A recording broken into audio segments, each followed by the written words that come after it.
You are listening to the Toxic Mold Podcast with Steve Worsley, the toxic mold expert and your number one source for mold consulting and mitigation in the USA. Let's dive into a brand new episode. Before we get started on this episode, here's a not-so-short disclaimer. While all attempts have been made to verify the content provided in this podcast, neither the podcaster nor the producers assume any responsibility for errors, omissions, or alternative interpretations of the issues discussed here. All information stated in this podcast is the opinion of Steve Worsley. Steve Worsley is a mold specialist with over 25 years of experience in the construction and mold industry. The Toxic Mold Podcast is for information sharing purposes only. The views expressed are those of the podcaster and his alone. These views should not be taken as expert instruction or commands. While there may be references to medical conditions and symptoms, all podcast episodes are the opinion of Steve Worsley, and any medical questions or concerns shall be addressed with the appropriate licensed medical professional or professionals. As the podcaster refers to different mold types, please be aware that Steve Worsley is not a microbiologist, and questions concerning mold specifics should be answered by the appropriate professional. Steve isn't, nor does he offer any legal advice. For any legal advice, you must speak to a lawyer. The listener is 100% responsible for his or her own actions. You can check out Steve's books on Amazon.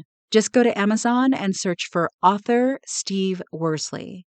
You can also take Steve's mold education courses, such as Mold 101 and the Mycotoxin Prevention Kit, by going to cnccontractorservices.com. Again, check out his mold education courses at cnccontractorservices.com. Now, let's get to the episode. Hello, you're listening to the Toxic Mold Podcast with myself, Steve Worsley. We have my wife, Cassandra. It's really warm. It was really warm. Yes, it is everywhere, pretty much. Yeah, it's definitely summertime. So today's topic's an interesting one. It's something I get asked about all the time, but it's cross-contamination and black mold. When you hear that, what comes to your mind? Mold jumping from room to room. That's the first thing that comes to my mind. Okay. Typically, when my clients are talking to me about it, they're talking about cross-contamination from one home to another home. Or from one object to another object into another home? Yeah. What can they take into their new home? Okay, gotcha. Does that make sense? That does. And there's a lot of IEPs out there that try to freak everybody out and tell you have to throw everything away. And those are things we'll address today. But just for our listeners, don't get freaked out over it and don't throw everything away until you follow the right processes. So there is a process where somebody doesn't necessarily have to throw everything away if they've been exposed to mold. Exactly. Okay. And you don't have to throw everything away anyways. But my whole point of what I just said is if you think, well, we have to throw our high-dollar couch or even if it's a cheap couch and our mattresses away because we were told that's what we have to do or had to do, if you don't follow the right process, you could just recontaminate it. So, I guess logistically, how does it all work then? Because if mold spores are naturally occurring in the air, then when you leave your house that has black mold in it, your clothes are probably filled with mold spores, no? Correct, but there's a difference between mold spores and mold colonies. So you want to explain the difference? Well, mold spores are naturally present in the air. They have to have three major components. We've talked about this quite often. The mold spore itself, so it's already there, has to have a food source, which is cellulose materials. So we're talking insulation, sheetrock,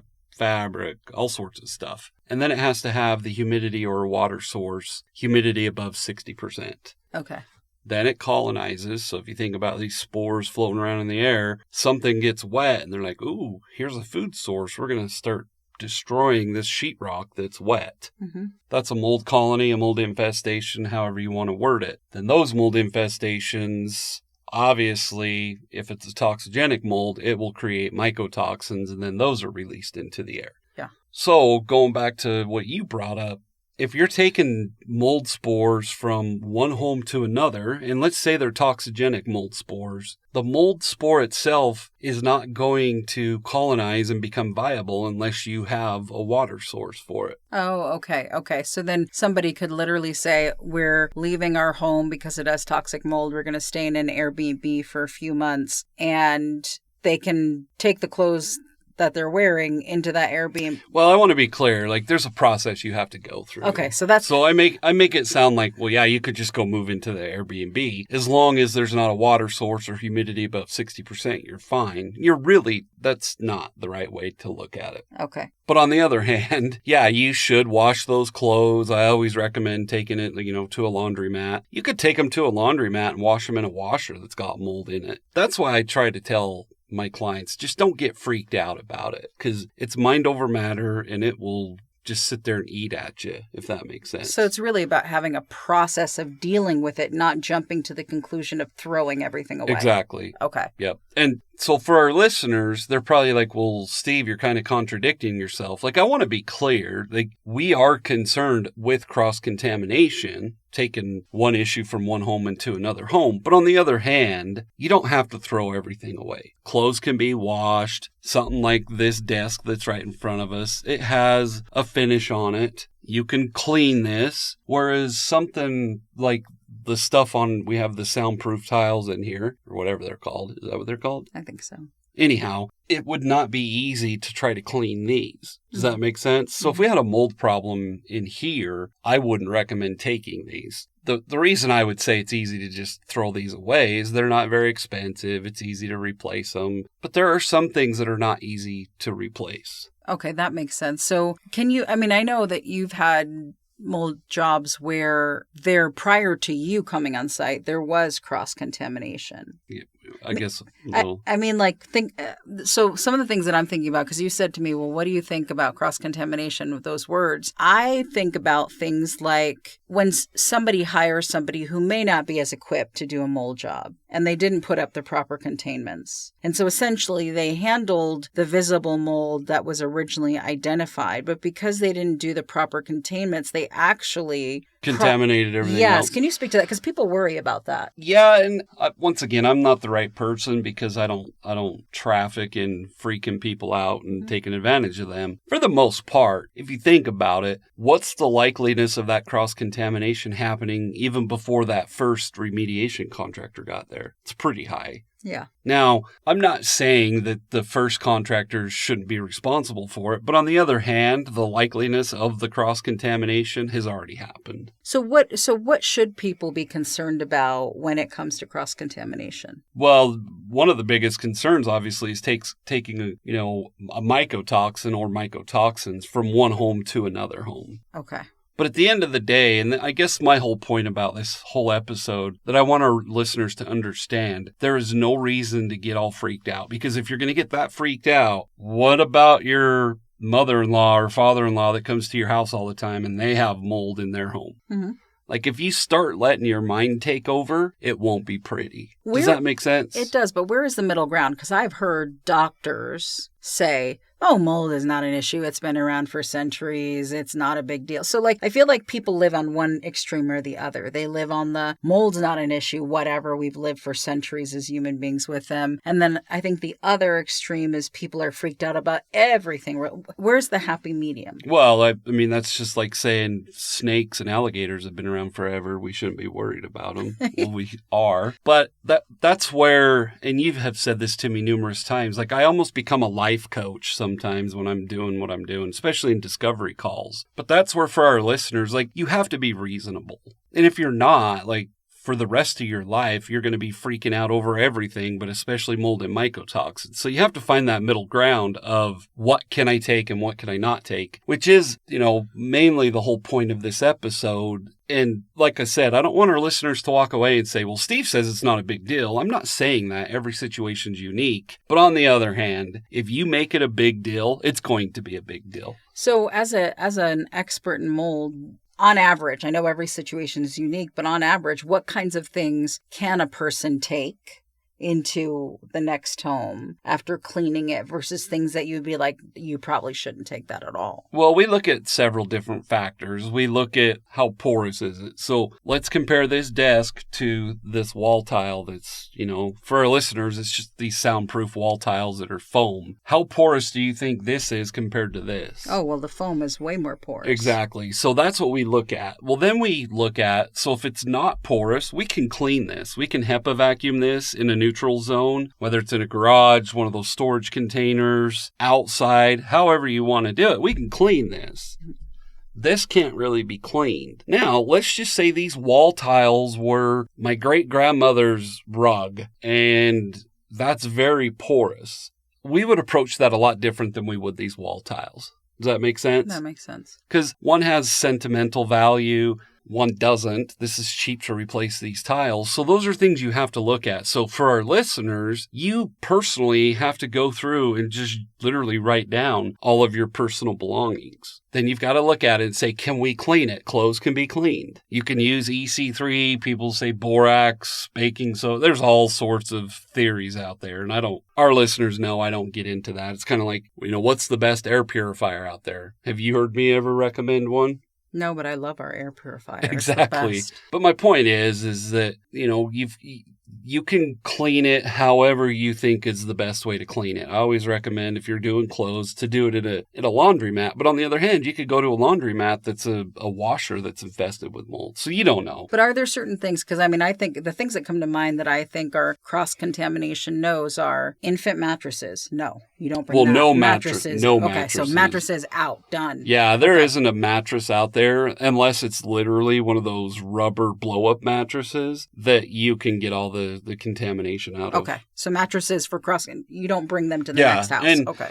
Let's say our listeners like, yeah, but we can't afford to replace all our mattresses. Well, there's things you can try to do, but there's risk associated with that. So to answer your question, the top two things I always tell everybody to throw away are mattresses and fabric couches. Okay. And for our listeners... What about kids' stuffed animals? They shouldn't go either. Okay. But, and this is the stuff I hear, is, well, my daughter's 17 and that's her stuffed animal from when she was a newborn. Well, there's things you can try to do. You can try to spray it or fog it or leave it outside. There's different things you can do. And my answer to those questions for our listeners is you have to work with an IEP to figure out what you can and can't save. Okay. Does that kind of a non-answer? Kind of going back to what you were asking. So let's say you have a kitchen table and all the chairs, there's no fabric on them for the most part. If it's sealed properly, you can clean it and wipe it down. People ask about books. Yeah. People ask about birth certificates. What about photos? And that's where it gets dicey. Blankets. Blankets can be washed. Okay. But photos, for the most part, if they're in a frame, they're already kind of contained. Okay. That makes sense. sense. So you just have to clean the frame. So, for our listeners, that's the part you've got to look at. Can I clean this? Can I not clean it? What's it going to cost me to replace it? What's the sentimental value? There's a lot of factors. And if somebody's listening to this and they're like, oh my goodness, all of this is so overwhelming and I have so much stuff and a mold issue and I'm moving. Is there an expert or is there somebody they could work with on looking at all of their stuff and determining what stays what Yeah, goes? exactly. That's what they could work with me. Yeah. And, once again, I'm not the only person that they can work with, but be careful when you're choosing that professional. You don't want to choose a professional that's going to say, you have to test every single item to determine if you're going to take it. And they call them what, alarmists? Yeah. Yeah. And there are some IEPs out there that are that way. And I'm not saying there's anything wrong with it. That's just not the approach I use. And I don't think it's helpful for my clients to be an alarmist. Well, and it can cause unnecessary stress and trauma. Well, and sometimes it leads to divorces or,